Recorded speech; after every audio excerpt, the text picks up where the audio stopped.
नमस्कार दर्शक बंधु रणशील आपण माने देखा पाइबे जे डॉक्टर ज्योति को फोन करके कहे कि ज्योति तम बापा को एठी भूल मेडिसिन दि जाऊँगी जो कि से केबे भी कोमारू बाहरी पारिबेनी तमे जदि हाँ करबो ताले मु से विषय सब किछि खोजिकी बाहर करी या परे जीवन सडन आसिक ज्योति फोन नहीं जी आउ कहे कि डॉक्टर सार मु जीवन कहूँ तुम्हें से हॉस्पिटल थाओ मु जाके पहुँचुची यापर ज्योति कहे कि मो बापा कहार कण क्षति करथिले जोथि सहित एमिति सब करा जाउछि। यापर जीवन कहे कि ज्योति तमे व्यस्त होनी मु सेठिकी जाउछि आ सब किछि जल्दी खोजिकी बाहर करबी कौन हेछि। डॉक्टर कहे एबे आरंभ हो गला युद्ध देखिबी केमिति बंची जीव मो प्रथम पहरारू। रघुवीर कहे ये कि अभद्रामी भाउज ये तो प्रथमे बाहर लोक को आणिक आम घरे पुरेला एबे सी आम घर मामला रे मुंड पुरौछि। मोहिनी कहे अरे निज परिवार तो ठीक ठिकण नाही एबे आम मामला रे मुंड पुरेब एबे बाहर लोक कहे माँ शांतणी आमे काहाको कौन कहबा। हाँ माँ ठाकुराणी आ मु कहि दउछि यार पाठ पढ़ा आउ या बापा देह खराब ए सब किछि बकबाज। ज्योति कहे कि बकबाज न मो बापा पई सुरक्षा दरकार आ मु जानी आपण मानकु काहे केते असुविधा होछि जणे बाहर लोक आसे साहाय्य करूछि एई कथा आपन को भल लागुनी ना।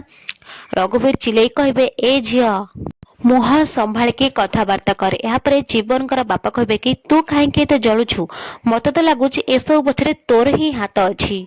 रघुवीर कहे जदि भाई मु ए सब सामिल थाए ना मोर केही भी किछि बिगाड़ी पारिबेनी तेणु ए अଯଥା दोष मो उपरे लदिया पई चेष्टा करनी कहि दउछि भल हेबनी कहि दउछि।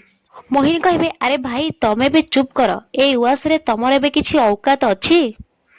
घरर उत्तर अधिकारी एबे प्रथमे आम पटरु ही आसुछि तो कहीं गोटे पर गोटे लांछना लगे चले यापर माँ ठाकुराणी रागी कहे कि बास एबे भी ए भद्रा देवी बंची ए उआस रे कहार कौन अधिकार अछि से कथा मु चिंता करिबी मु स्थिर करिबी। सामान्य गोटे बाहर पिला पई तमे तम निज निज भितरे लड़ाई करूछ अरे लज्जा लगुनी तम मानकू जाओ निज निज काम कर। आ ज्योति तो मास्टर को भल भाबरे बुझेई दे आम घर मामला रे तार मुंड पुरेबा जमा भी दरकार नहीं। मानसी कहे ता छुड़ा तू देखिचु ना ज्योति तांको पई केते अनर्थ हे सरलाणी आउ ए परिवेश मो छुआ पई जमा भी भल नुह। ज्योति कहे जहां को कोमारे रखा जाय ना अपा से तोर भी बापा किए जड़े अपराधी मो बापा को मारिबा को चेष्टा करुछि आउ किए से अपराधी जे तांको अधमरा करी पकेई रखिछि मते न्याय दरकार माँ ठाकुराणी अपराधी धरा पड़िबा दरकार। आपण तो समस्तक साथे न्याय करंदी ना माँ ठाकुराणी ताहले एबे मो बापा को न्याय दियंतु।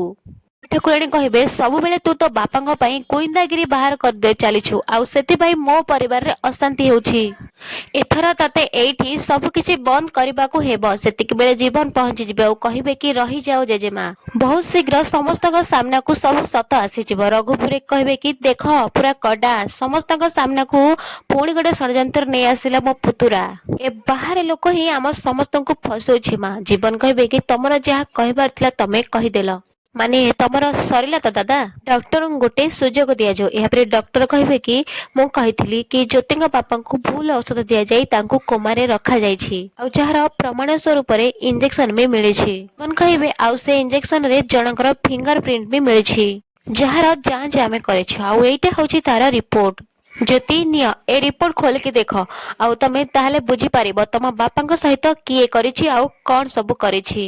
या पर ज्योति से रिपोर्ट खोल के देखिबे आउ काहा को किछि न कह रिपोर्ट को थोई देई चली जिबे आउ गोटे बंदूक नै आसीबे आउ रघुवीर को से बंदूक उठे कहिबे कि तमे एमिति काहेकि कल कोन पई एमिति कल काहेकि मो बापा सहित एमिति कल से तमर कोन क्षति करथिले आउ अन्य माने समस्त कहबे ज्योति बंदूक रखी दे संध्या कबे ज्योति बंदूक रख के बुझीबा परे कोन हेइछि हेले ज्योति जमा भी सुनु नथिबे।